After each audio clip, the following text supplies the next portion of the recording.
Hey everyone, and welcome back to the Ontario Aquaculture Research Centre. I'm your host, Kaylee Moore, one of the agricultural assistants here at OARC. If you're looking to learn more about aquaculture, you're in the right place. On today's episode, we have Assistant Professor Stefanie Colombo joining us today to talk about the aquaculture opportunities at Dalhousie University. Hi guys, and welcome back to our page. I'm super excited to introduce Stefanie Colombo. She's an assistant professor and Canada Research Chair in Aquaculture in the Nutrition Department of Animal Science and Aquaculture Faculty of Agriculture at Dalhousie University.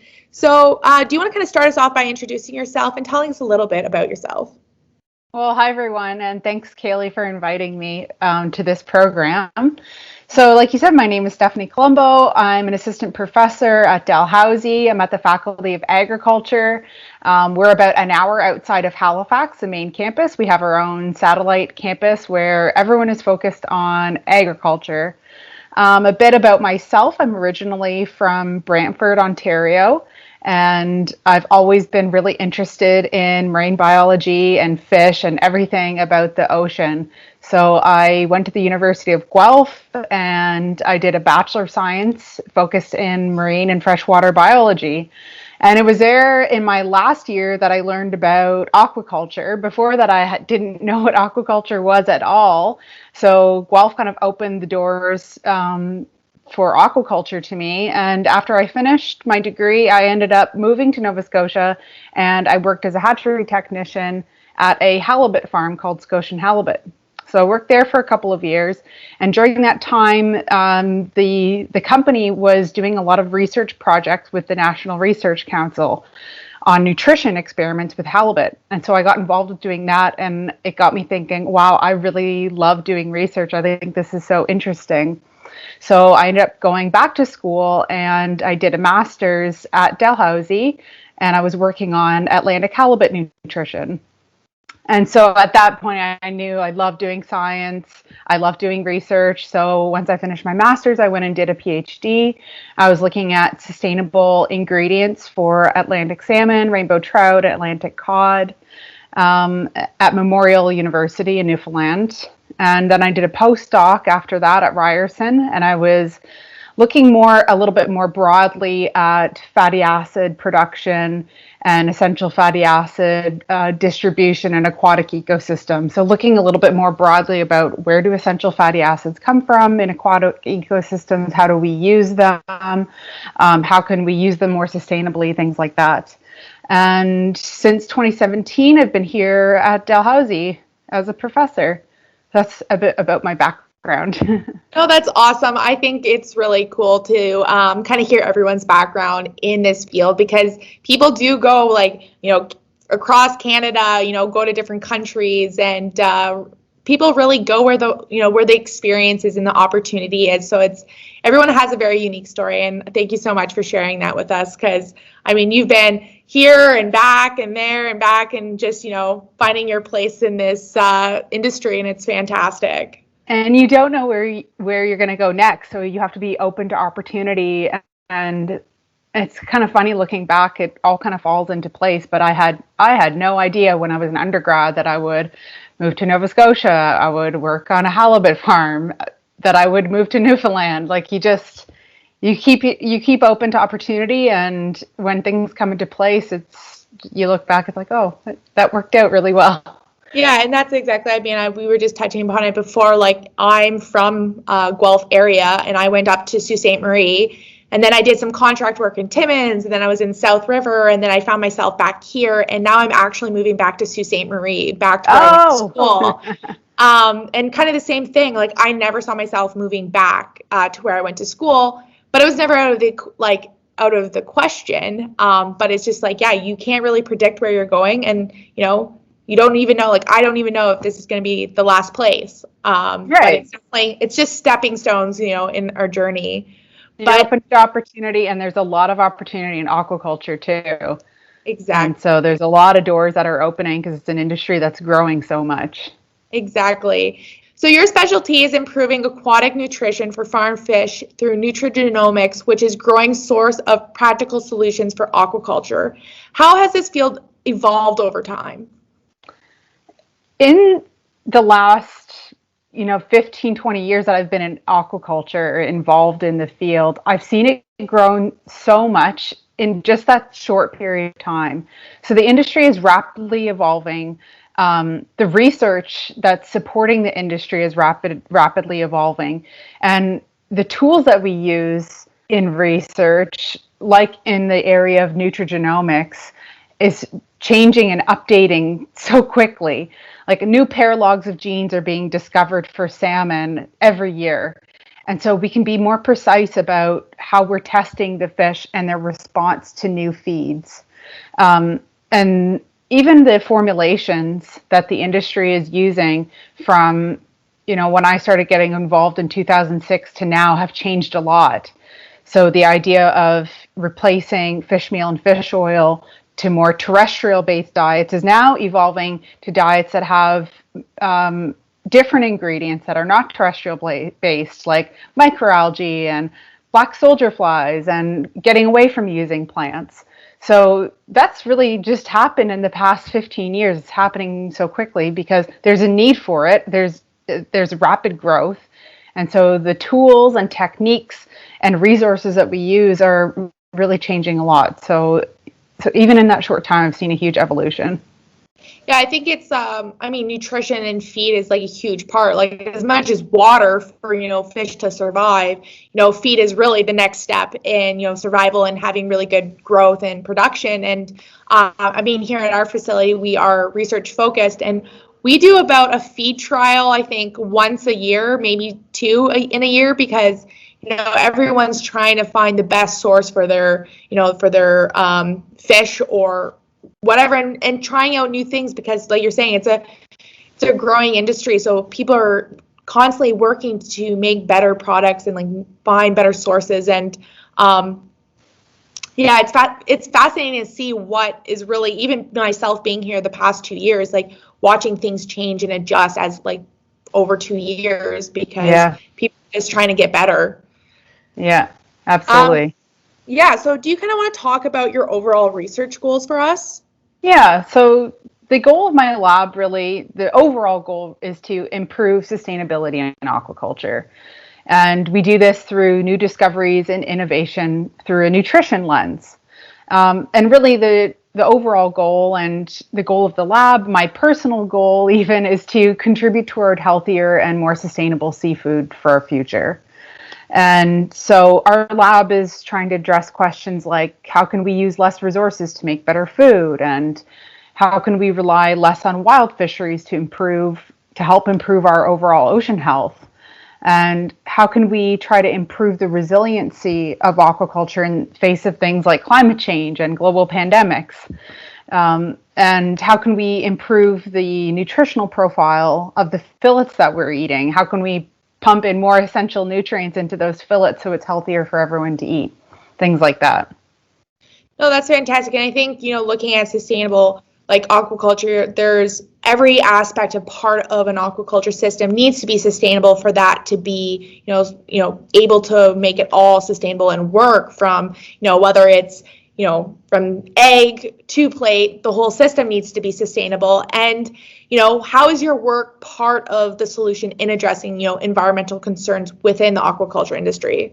Mm-hmm. Well, like you said, everyone kind of has their own niche or role to play in this entire flow chart of sustainability from egg to plate. So, I feel like I'm playing a small role in trying to come up with new solutions that can improve the sustainability of aquaculture. And there's a couple of ways that we're doing that. One is that we're obviously looking for novel nutrients and ingredients that can replace fish meal and fish oil that are sourced from wild fisheries, so that aquaculture can be a lot less dependent on wild fish resources for nutrients in the diet. So we're looking at lots of different kinds of new ingredients. I mentioned them before: black soldier flies, microbial proteins and oils, even new terrestrial products, things like that. So looking at trying to reduce reliance on wild fish meal and oil. And in general, we're trying to improve the digestibility of the diet so that when there is waste, that the waste doesn't contain extra nutrients, especially nitrogenous waste, which can build up in the environment. So today, the digestibility of diets is close to 100% compared to what it was, 30 years ago. So that's thanks to the research and trying to improve digestibility of diets.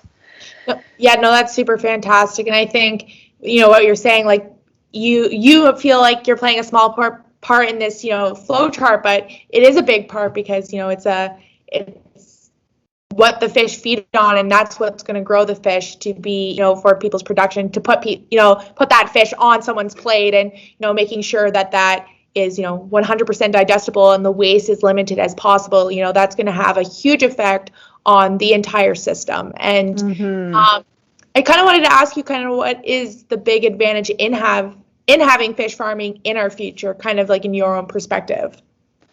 I wouldn't even say it's an advantage. It's a necessity. It's going to be critical. Aquaculture is critical for our own food security and also the health of the ocean. So, for example, we eat more than twice as much fish today than we did 30 years ago around the world. And today, right now, 3 billion people eat fish every day as their sole source of protein. So it's like, where do we get this fish from, this extra fish from in the past 30 years? And we can thank aquaculture for that. 2/3 of our global fish populations are at maximum sustainable limits, and we're going to be 9 billion people in the next 20 years. So, in some way, we need a balance. We need a balance between healthy people and getting a good source of protein, and we need a balance with healthy oceans. So, aquaculture is really the solution to that, and it's going to be critical to supply the protein that we need in the future to survive as a human population. Yeah, I mean, kind of like exactly what you're saying is like we need that source, and I think the more we get information out there and more public outreach and the more people learn about aquaculture, we can will see a bigger growth of, sustainability in a sense of having good aquaculture systems and also seeing a sustainability in our oceans. And I mean, I agree. I think aquaculture is a huge part of the equation, and I think, it's not an advantage. It's definitely upfront, and it's a need. Yeah. And obviously, you are super passionate about what you're doing, but also a field where research is needed to kind of improve food production systems in our future. Can you express what this kind of means, particularly for prospective students interested in this field? I mean, one of the things that drew me to aquaculture from the beginning was not only the sustainability aspect of, helping to conserve our ocean, but also producing more food for humans. So to me, aquaculture was a solution. But also I saw that, or recognized that the industry is growing a lot, and it's relatively new. And so there was opportunities for me to grow, as an academic, as a person with this industry. So I saw an opportunity for growth because the industry is growing, and an opportunity for me to grow with it. And I think that's really important, that people can recognize future opportunities in careers. Like, can I grow with this company? Can I grow with this type of career? Because you want something that's long lasting. And I think I recognized this pretty much at a young age when I was finishing my degree. I wanted to be able to use my BSc in marine and freshwater biology. So when I was looking for jobs, I saw a lot of jobs in aquaculture that were looking for someone with experience with fish. And that to me was like a sign that this industry is growing, that they're looking for so many people to recruit people with my type of education. And the opportunities haven't stopped. So I think you want to work in a field where there's a lot of wide open doors, and you can kind of choose what you'd like to do. I chose a career in research because I'm really passionate about that, but there's lots of different types of careers in aquaculture that would suit other people's interests, even if it's not related to science, even if it's related to public relations or something like that, more of the social side. There's a lot of opportunities. So Yeah, no, that's like a very good point too, is like what you're saying, you wanted to use your, graduate program. And that's kind of, I didn't take university, I took college. So when I went into it, I had no idea what I wanted to do with my life, like zero clue. And I really fell in love with the fish aspect of my program. And I went right away and I got a job working with fish, doing field studies. And I was like, yep, confirming I want to work with fish, but I didn't really know where my path was taking me. And so, like you're saying, there's so many doors open, and you just have to be willing to like take those steps and explore exactly what what your passion is, what your purpose is in your field. And I think doing exactly what you want to do and giving yourself those opportunities is fantastic, because I see it in people all the time. The people who have passion for what they're doing are doing it 100%, and they're loving what they're doing because they want this to continue to grow. And I think it's fantastic to see people going into aquaculture and the array of experiences and opportunities there is. I mean, this interview process that I'm going through is a really good example of the different doors out there in aquaculture, whether it's being a professor or being in food production or being in research or just being a field tech or being an advocate for sustainable seafood. There's so many opportunities, and I think it's fantastic to see that if there's a door, you should open it and check it out. I mean, I love this job so much. I don't even feel like I'm working. Like, why are you paying me? Just joking. Don't tell Dal that. But I honestly don't feel like this is a job. I just feel like it's my life, and this is what I want to do with it. Yeah. So I feel very fortunate for that. But I guess I don't know I think there's a saying that says something like, if you like what you do, you're not going to work a day in your life, or something like that. That's how I feel. Yeah. No, exactly. And it's like I'm going to be working for the MNRF. Oh, and cool. I'm going to be working with the stocking and rehabilitation program.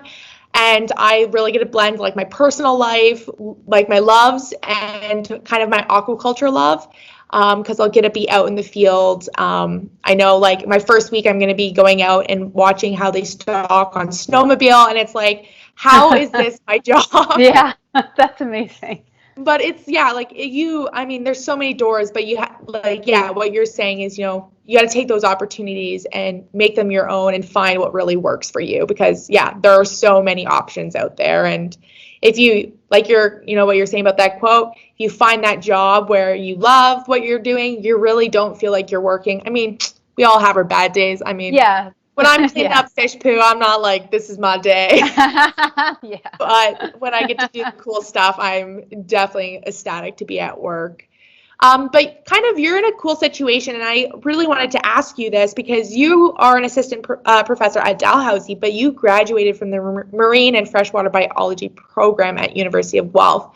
Not to say trying to kind of which program is better, but you're kind of in a place where you can kind of talk about the difference between the two programs for the undergraduate students interested in aquatic science. Mm-hmm. And they are pretty different, actually. They touch on very similar fundamentals, but they are quite different.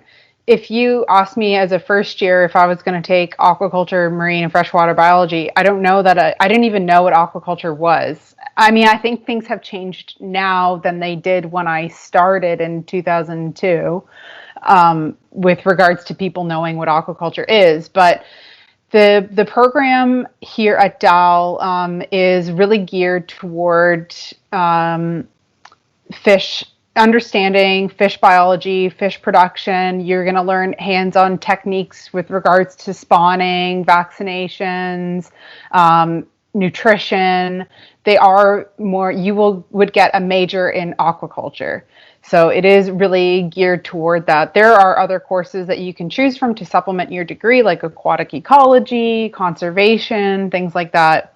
The program at Guelph is a little more broad in the sense there's classes with regards to like marine and the environment, marine research in general. It's not so much the applied aquaculture. And I went through pretty much my entire degree without knowing really what aquaculture actually was.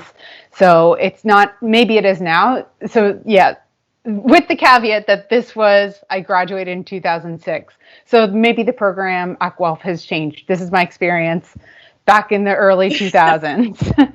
But I think the program at Guelph is a great stepping stone for other things that you might want to do. You're going to have a great basis in fish biology, marine ecology, things like that. And Dalhousie also has a marine biology program, which is also excellent and also world renowned. But compared to the Dow aquaculture program, it's specifically geared to learning tools and hands-on skills with regards to aquaculture. So it's perfect for people that do have an interest in more raising animals and animal science, rather than a more broad marine biology and ecology. I think that's fair. I think, someone like myself, when I went to college, I picked fish and wildlife because I didn't really know. I knew I wanted to kind of work outside in the environment and, maybe with, could have been deer, it could have been, Right. raccoons, but I fell in love with fish. So I think that's a good perspective if, maybe someone who doesn't really know what field they're really interested in, marine biology can give them that broad outlook. But if someone really already knows going into school that, aquaculture is kind of the path they want to go down, then Dalhousie obviously is targeted more specifically to aquaculture. So thank you for sharing those points. I am doing an interview with a prof from the University of Guelph to kind of talk about the marine biology program. So cool. I'll link it onto this video so anyone interested in, listening to your story and then listening to David Hubens, the prof, they can kind of get both the perspectives. But awesome. That's all the questions I have for you today. I don't know if you have anything else you want to share, but I just want to thank you for joining me today and sharing with us your current work and your research. Yeah, thanks for inviting me, Kaylee. Hey guys, I hope you liked the video today. If you did, please swim on over and hit the like button and subscribe.